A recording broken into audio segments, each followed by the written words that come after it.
एकपटक मैले आफ्नो मिल्ने साथीलाई खाना खानको लागि घरमा इन्भाइट गर्छु। उता म एक्लै बस्ने गर्दथ्यौँ, त्यही भएर आज माहौल पनि बन्छ, सँगै खाना खाऊँ न त भन्ने हिसाबले मैले उसलाई बोलाएको थिएँ। ऊ मेरो मिल्ने साथी थियो। मलाई उसको अरा, पर्सनालिटी सबै मनपर्ने थियो। उसको बानी बेहोरा पनि राम्रो थियो। सोही क्रममा हामी खाना खान लागेका थियौँ। माहौल बन्छ भनेर मैले 2टा बियर पनि लिएर आएको थिएँ। अनि खाँदै थियो। सोही समयमा उसले के भन्यो भन्दाखेरि, तँलाई लाग्छ नि म आफ्नो जीवनमा केही हासिल गर्छु भनेर। अनि मलाई पनि उसमा विश्वास थियो कि उसले आफ्नो जीवनमा केही न केही गर्छ भनेर। अनि मैले भने, शङ्कै छैन, तैँले केही न केही आफ्नो जीवनमा हासिल गर्छस् भनेर मैले उसलाई रिप्लाई दिएँ। तर सरप्राइजिङली एउटा अनएक्सपेक्टेड रेस्पोन्स चाहिँ उसबाट आयो। मलाई लाग्दैन कि त आफ्नो जीवनमा केही हासिल गर्छस्, जुन तेरो बिहेभियर छ त आफ्नो लाइफमा कोही पनि पुग्न सक्दैनस् भनेर उसले रिप्लाई गर्यो। त्यो सुनेर म सक भएँ, केही रेस्पोन्सै दिन सकेन। सायद त्यो बेलामा ऊ ठिक थियो होला। जुन मेरो बानी बेहोरा थिए त्यो कोही ठुलो मान्छेमा हुने बानी बेहोरा त अवश्य थिएन। त्यो प्रसङ्गको लागि चाहिँ मैले मेरो साथीलाई थ्याङ्क यू भन्नै पर्छ।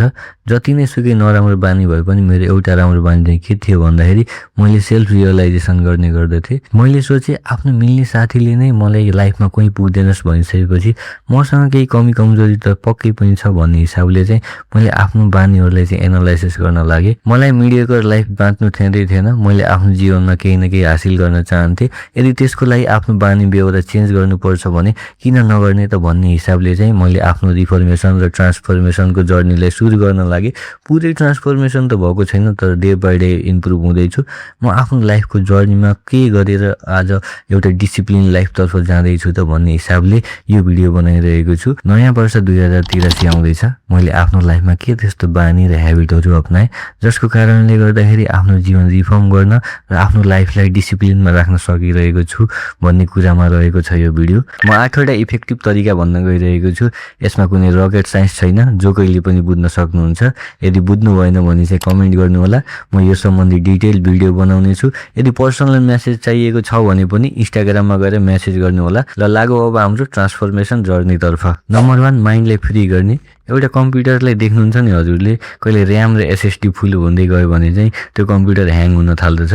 त्यसै गरेर हाम्रो दिमागमा पनि यति इन्फर्मेसन फिड भइसकेको छ कि जसको कारणले गर्दा हामीले राम्रोसित क्लियर थिङ्किङै आउन्न।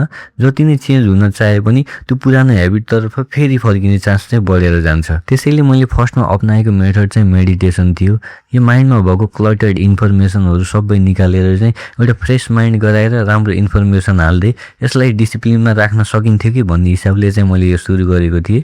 सुरुमा 1 मिनट गर्दा 1 सेकेन्ड गर्दा पनि साह्रै नै गाह्रो हुन्थ्यो, तर पछि 1, 2, 5 गर्दै अहिले दिनको 20 देखि आधा घन्टासम्म गरिरहेको छु, जसले गर्दा एउटा क्ल्यारिटी र फोकस आउने गरेको छ। तपाईँलाई थाहा छ माइन्ड कुन मेकानिजममा काम गर्छ? Input is equal to output. यदि हामीले राम्रो इनपुट दिन्नौँ भने आउटपुट एक्सपेक्ट गर्नु पनि हाम्रो मूर्खता हो। त्यसैले मैले अपनाएको अर्को मेथड हो बुक पढ्ने बानी। सबैभन्दा पहिला चाहिँ मलाई आफ्नो बानी बेहोरा चेन्ज गर्नु थियो। यसको लागि मैले कसम खाएर आफ्नो बानी बेहोरा चेन्ज गर्नु भन्दा पनि एउटा साइन्टिफिक वेले जाऊँ न त, कसरी आफ्नो बानी बेहोराहरू चेन्ज गर्न सकिन्छ, राम्रो बानी ल्याउन सकिन्छ, नराम्रो बानीहरू त्याग्न सकिन्छ भन्ने हिसाबले मैले चुज गरेको पहिलो बुक थियो एटमिक ह्याबिट। यदि हजुरहरू पनि आफ्नो लाइफको ब्याड ह्याबिट हटाउँदै राम्रो ह्याबिट ल्याउन चाहनुहुन्छ भने यो बुक चाहिँ मैले हाइली रेकमेन्ड गर्न सक्छु। मैले यो नराम्रो बानीहरू पनि हटाउनलाई यो बुकले धेरै नै मद्दत गर्यो। लगभग मैले 3 चोटिसम्म यो बुक पढेँ, जसको कारणले गर्दाखेरि मलाई एउटा माइन्डसेट भयो कि यत्तिकै म छोड्छु भनेर मात्र नहुँदो रहेछ। एउटा जब साइन्स युज गरिन्छ केही कुराको लागि तब चाहिँ हरेक कुरा इफेक्टिभ हुँदै जान्छ।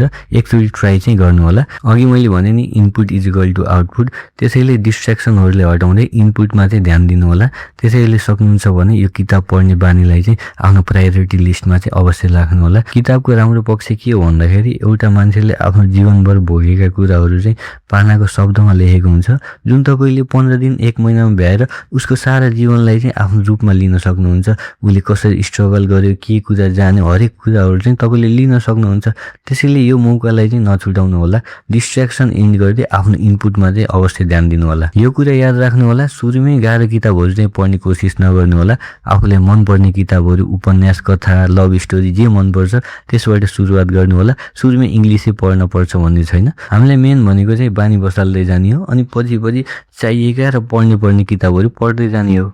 तेस्रो नम्बर पोइन्ट रहेको छ बोयकट योर सोसल लाइफ। हामी एउटा सामाजिक प्राणी हो, हामीलाई समाज त चाहिन्छ नै। तर मलाई यो मेरो धारणा के हो भन्दाखेरि जबसम्म हामी आफ्नो फुल्ली एकम्प्लिस भइसकेको हुन्छौँ, हामीले यो सोसल लाइफ राम्रोसँग इन्जोय गर्न सक्दैनौँ। पार्टी गर्ने, साथीहरूसँग घुम्ने कसलाई मन पर्दैन र? तर जसको आफ्नो लाइफ नै अस्तव्यस्त होस्, जसको आफ्नै साथीले तैँले जीवनमा केही पनि हासिल गर्न सक्दैनस् भनेको होस्, उसले कसरी त्यो कुराहरू इन्जोय गर्न सक्छ? त्यसैले म यो कुराबाट चाहिँ टाढा भइदिएँ। सुरुमा त मैले यो फेसबुक, इन्स्टाग्राम लगभग 1.5 वर्षसम्म चलाउन बन्द गरेँ। कहिलेकाहीँ भिडियो अपलोड गर्न बाहेक त्यति खासै मैले युज गर्दैन थिएँ।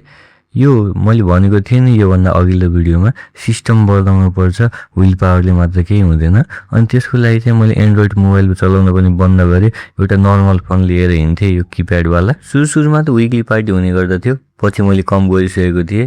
साथीहरूले पनि यसलाई के बोलाउने, यसले केही खाँदैन भन्ने हिसाबले मलाई बोलाउन पनि छोडिसकेका थिए। नराम्रो त फिल हुन्थ्यो, तर पछि गएर मैले थाहा पाएँ त्यही नै मेरो गोल्डन अपर्च्युनिटी थियो। साथीहरूले बोलाउन छोडिसकेपछि मैले समय पाउँथेँ। त्यो समयमा चाहिँ मैले आफ्नो स्किलहरू डेभलप गर्नतर्फ लागेँ। कहिले भिडियो बनाउँथेँ, कहिले कोडिङ सिक्थेँ, कहिले बुकहरू पढ्थेँ, जसको कारणले गर्दाखेरि मलाई आफ्नो ट्र्याक र डिसिप्लिनमा बस्न धेरै नै सजिलो भयो। मैले साथीहरूलाई ठ्याक्कै छोडिदिनुहोस् भनेको त होइन, तर आफ्नोलाई समय चाहिँ छुट्याउनु होला। जति समय हामी आफूले दिन्छौँ नि, त्यति नै अपलिफ्ट र अपग्रेड हुँदै जाने हो। त्यसैले नचाहिँदो कामको लागि आफ्नो साथीहरूसँग गएर आफ्नो अमूल्य समय चाहिँ खेर नगर्नु होला। तपाईले कहिले नोटिस गर्नुभएको छ आफ्नो दिनको टाइम चाहिँ तपाईले कहाँ खर्च गरिरहनु भएको छ? कहिले मोबाइलको सेटिङमा गएर हेर्नु भएको छ आफ्नो समय कति स्पेन्ड गरिरहेको छु, कुन एपमा गरिरहेको छु? यो छैन भने चाहिँ आजैदेखि सुरु गर्नु होला, किनभने तपाईले आफ्नो समय कहाँ खर्च गरिरहेको छु भन्ने कुरा जान्न एकदमै जरुरी छ। तब न थाहा हुन्छ कि आफ्नो समयले कहाँ र केका लागि युटिलाइज गर्ने। त्यसैले मैले सुरु गरेको चौथो कुरा चाहिँ ट्र्याकिङ माई डे हो। हजुरले यो डायरी पनि देख्न सक्नुहुन्छ। यसमा चाहिँ मैले आफ्नो दिनभरि के कुरा गरेँ, के कुरा मिस गरेँ भन्ने हिसाबको कुराहरू लेख्ने गर्दछु। यदि हामीहरूले थाहा हुन्छ के गरेँ, के नगर्न पर्ने कुराहरू गरेँ, तब चाहिँ आफूलाई डिसिप्लिनमा राख्न सजिलो हुन्छ। यदि मैले कुनै कुराहरू जहिले गलत गरिरहेको छु भने यो डायरीमा लेख्नुपर्छ अनि मलाई रिग्रेट फिल हुन्छ। त्यसैले त्यो नराम्रो कुराहरू मैले छोड्दै जाने कोसिस गर्छु। अघि भने जस्तो मैले आफ्नो डायरीमा गएर राति गएर लेख्नु छ। त्यसैले चाहिँ मैले आफ्नो दिनलाई चाहिँ सकभर नेगेटिभ नभई पोजिटिभ तर्फ लाने कोसिस गर्दछु। तपाईलाई थाहा छ नि हाम्रो दिमाग यति नै सोझो छ, यसलाई जे भन्यो त्यही बुझ्छ। त्यसैले सकभर यसलाई पोजिटिभिटी नै फिड गराउनु पर्छ। नेगेटिभ मैले केही गर्न सक्दैन जस्तो कुराहरू यसले सुन्यो भने चाहिँ त्यही अनुसारको सिनारियो क्रिएट गरेर हामीले फेल गराउने कोसिस गर्छ। त्यसैले सकभर यसलाई चाहिँ म गर्न सक्छु, म त खत्रै हो भन्ने हिसाबले चाहिँ यसलाई म्यानिपुलेट गर्नु पर्दछ, जसको कारणले गर्दाखेरि हामीले चाहेको कुराहरू त्यही अनुसारले क्रिएट हुन थाल्दछ।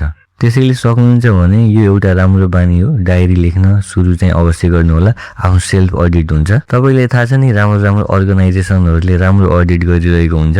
त्यसै गरी राम्रो र सफल मान्छेहरूले पनि आफ्नो दिन चाहिँ कसरी स्पेन्ड गरिरहेको छु भन्ने कुराहरू अडिट गरिरहेका हुन्छन्। त्यसैले सक्नुहुन्छ भने यो डायरी लेख्ने बानी चाहिँ आजैदेखि सुरु गर्नु होला।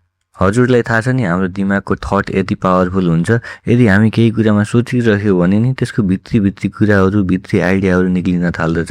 तर समस्या कहाँनिर आउँछ भन्दाखेरि हामी आफ्नो थटलाई कन्सन्ट्रेट अनि फोकस गर्नै सक्दैनौँ अनि त्यो कुराबाट डिस्ट्र्याक्टेड भएर यता र उति आफ्नो दिमाग लैरहन्छौँ, जसको कारणले गर्दाखेरि हामी आफ्नो मेन समस्या के हो त्यसमा चाहिँ ध्यानै दिँदैनौँ अनि यसलाई चाहिँ बाइपास गर्न खोज्छौँ अनि हाम्रो जीवनमा समस्या जहाँको त्यहीँ रहिरहन्छ। यही नै हो 5औं number point, that controlling loop, जसलाई चाहिँ के गर्छौँ भन्दाखेरि हामी आफ्नो थटलाई चाहिँ सकेसम्म फोकस गरेर राख्ने कोसिस गर्दछौँ। जसको लागि हामीले अपनाउने कुरा भनेको चाहिँ मेडिटेसन, यो मोबाइल फोनलाई चाहिँ आफ्नो इन्भाइरोमेन्टमा चाहिँ सकभर युज नगर्ने, जे कुरा गरिरहेको छु त्यही नै गर्ने। मोबाइल हेरिरहेको छु भने मोबाइल हेर्ने, पढिरहेको छु भने पढि नै रहेको हुने, भिडियो गरिरहेको छु भने भिडियो नै बनाउने भन्ने हिसाबले चाहिँ आफ्नो डिस्ट्र्याक्सनलाई सकभर मिनिमाइज गर्नतर्फ जान सकिन्छ। यसरी गर्दा कन्सन्ट्रेसन पनि आउँछ अनि आफ्नो थटको चाहिँ पावरफुल इम्प्याक्ट चाहिँ देख्न सकिन्छ। यही 6 नम्बर पोइन्टमा चाहिँ आजभोलि सबै मान्छे अड्केको पाइन्छ। यो टपिक चाहिँ कम्फर्ट जोन रहेको छ। यदि हामी आफ्नो लाइफमा केही एचिभ गर्न चाहन्छौँ भने यो कम्फर्ट जोनबाट हामी निक्लिनै पर्छ। हजुरले देख्नुहुन्छ होला नि एउटा व्यापारीले पसल खोलेको हुन्छ अनि उसले मान्छे आयो भने मात्र सामान बेचिरहेको हुन्छ अनि एक्स्ट्रा टाइममा चाहिँ मोबाइल चलाउँदै बस्छ। उसले के सोच्छ भन्दाखेरि यो बेचेको कुराले भाडा तिर्न पुगिरहेको छ, खाना खर्च चलिरहेको छ, घर चलिरहेको छ भन्ने हिसाबले ऊ कम्फर्ट जोन क्रिएट गरिदिन्छ अनि बाहिर अरू केही गर्नै चाहँदैन। जबसम्म यो कुराबाट हामी निक्लिँदैनौँ हामीले जीवन चाहेको जीवन चाहिँ कहिले पनि पाउन सक्दैनौँ। जसरी मेरो कुरा गर्नुहुन्छ भने मेरो पनि जब छ, मलाई खाना लाउन, फ्यामिली चलाउनलाई पुग्छ नै, तर मलाई यो कम्फर्ट जोनमा बस्नु नै छैन, यो सधैँको ऱ्याट रेसमा फसेर आफ्नो जीवन व्यतीत गर्नै छैन। त्यसैले केही बाँकी रहेको समयमा केही गरौँ न त भन्ने हिसाबले चाहिँ म भिडियो बनाउँछु, बुक पढ्छु, राइटिङ गर्छु। यही नै मेरो एक्स्ट्रा एफर्ट हो। अब हेरौँ कहाँसम्म पुगिन्छ। तर यो कम्फर्ट जोनमा चाहिँ म सकेसम्म बस्दा पनि बस्दैन अनि मेरो चाहना बस्ने पनि छैन। त्यसैले हजुरलाई पनि रिक्वेस्ट गर्छु कि कम्फर्ट जोनलाई चाहिँ जति सक्नुहुन्छ त्यो तोडेर अगाडि बढ्नु होला। तपाईँ आफ्नो स्कुल र कलेजमा हुँदा तपाईँको हेडमास्टरले यदि कुनै प्रोजेक्ट दिएर ल है बाबु यसलाई राम्रो प्रोजेक्ट बना भनेको भए तपाईँले आफ्नो पुरा एफर्ट लाएर त्यो प्रोजेक्ट बनाउनतर्फ लाग्नुहुन्थ्यो नि। त्यसै गरी नै भगवान्ले पनि हामीहरूलाई एज एन प्रोजेक्टको रूपमा यो संसारमा पठाउनु भएको छ। जति एफर्ट लाउन छ लाउनु होला अनि यो प्रोजेक्टलाई चाहिँ सफल बनाउनु होला। अनि 7औं नम्बरको पोइन्ट पनि यही नै रहेको छ, see yourself as an project. आफूलाई चाहिँ भगवान्ले पठाएको प्रोजेक्टको रूपमा हेर्नु होला अनि जे गर्नुहुन्छ यो प्रोजेक्टलाई चाहिँ हार्न चाहिँ नदिनु होला। यो प्रोजेक्टलाई राम्रो बनाउनको लागि धेरै कुराहरू गर्न त पर्दैन, तर आफ्नो स्पेयर टाइममा चाहिँ स्किल सिक्नु होला, आफ्नो माइन्डलाई चाहिँ काम बनाउनु होला, राम्रो राम्रो किताबहरू पढ्दै जानु होला, इन्सपिरेसन लिँदै जानु होला अनि यो प्रोजेक्ट सफल हुन निश्चित नै छ। त्यसैले आफूले अपग्रेड गर्न चाहिँ कहिले पछाडि नहट्नु होला। एउटै मोबाइलमा पुरानो सफ्टवेयर हुँदा कस्तो हुन्छ अनि नयाँ सफ्टवेयर आउँदा कस्तो फिल हुन्छ तपाईँले महसुस पनि गर्नुभएको छ होला। नयाँ वर्ष आउँदैछ, आफूले अपग्रेड गर्न चाहिँ नबिर्सिनु होला। अनि लास्ट र इम्पोर्टेन्ट पोइन्ट रहेको छ एक्सर्साइज। हजुरले माथिका कुराहरू केही पनि गर्न सक्नुहुन्न यदि तपाईँको माइन्ड र बडी चाहिँ स्ट्रङ भएन भने। यसलाई स्ट्रङ बनाउने एउटै तरिका छ एक्सर्साइज। योगा गर्नुहोस्, जिम जानुहोस्, कुनै खेल खेल्नुहोस्, तर केही न केही चाहिँ दिनमा एक्सर्साइज गर्नै पर्छ। यदि तपाईँले दिनमा केही एक्सर्साइज गर्नुभएको छैन भने आफ्नो शरीरले सजाय दिनु भइरहेको छ अनि यो प्रोजेक्ट फेल हुने सम्भावना चाहिँ रहि नै रहन्छ।